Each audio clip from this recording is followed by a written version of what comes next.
Hey there everyone, Hitesh here and welcome to the Flutter series.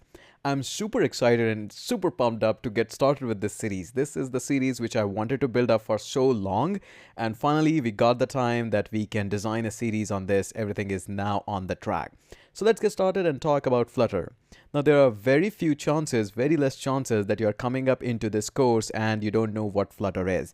But in case, let's just get everybody on the same page. Flutter is really an amazing framework through which we can design iOS and Android native apps with a single code base. You can underline a couple of words here. The first one, native, and second one is single code base. So what does it mean? Native apps simply are much more higher in the performance as compared to the web application. There was a time in the mobile application development when websites were just being wrapped up inside a browser and were being served, and that's why a lot of people just hate them because performance was so bad, so terrible that nobody would like to use these apps. Everybody used to prefer the native apps. Then came up the time when building up the native apps was really time consuming, and especially one thing, which is compiling the code. Now imagine if somebody like who is having a big gigantic app, like probably a huge data, and is recompiling the app just to test one feature.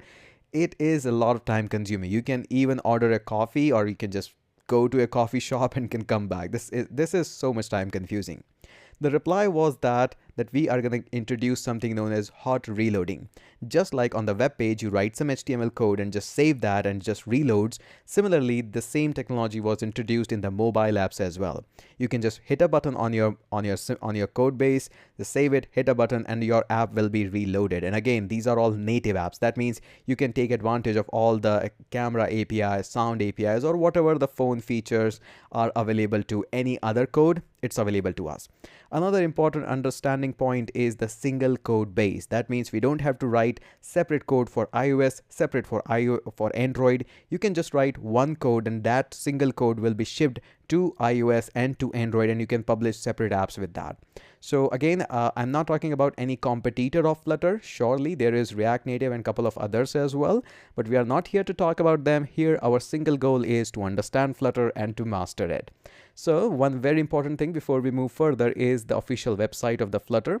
Recently they moved into flutter.dev. Previously they were on kind of a subdomain stuff like that, but now it's really good move that they have moved into flutter.dev. Okay. So this is going to be the resource which we are going to come back quite a lot, a number of times, and we're going to look and copy paste a lot of code from here. And it's not going to be just like meaningless copy and paste. It's going to be moreover like we understand this widget. This is what we are about to apply. So for example, let's click on the docs and we are going to go into this widget quite a lot, a number of times. And inside this widget, we are going to go into this material component quite a lot. Here we're going to understand how the scaffolding works, what is the app bar, what are these buttons, the raised buttons, and a whole lot of other things.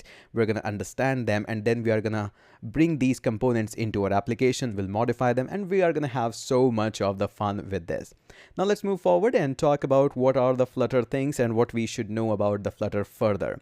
Now first and foremost, now it is super clear that we can make iOS and Android app with single code base, means productivity is going to be at the top notch level, and you can be an amazing coder for both the things.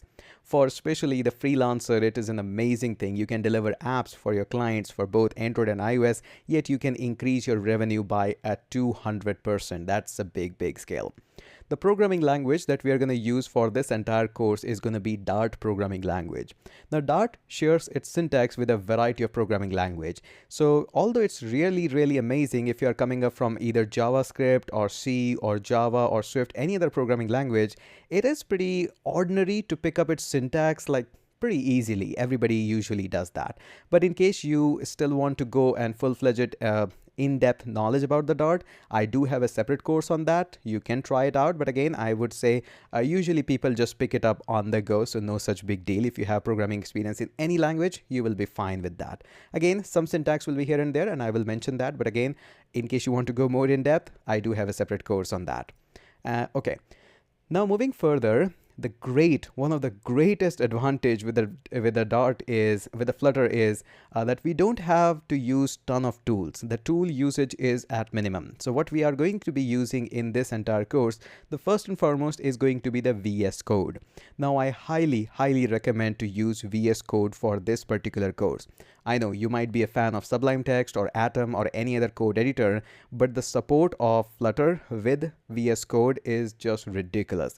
There are going to be so much tricks I'm going to walk you through that's going to make your life so much easier. So please, it's my request, use VS Code. No, I'm not being supported by any of the developers or anything like that.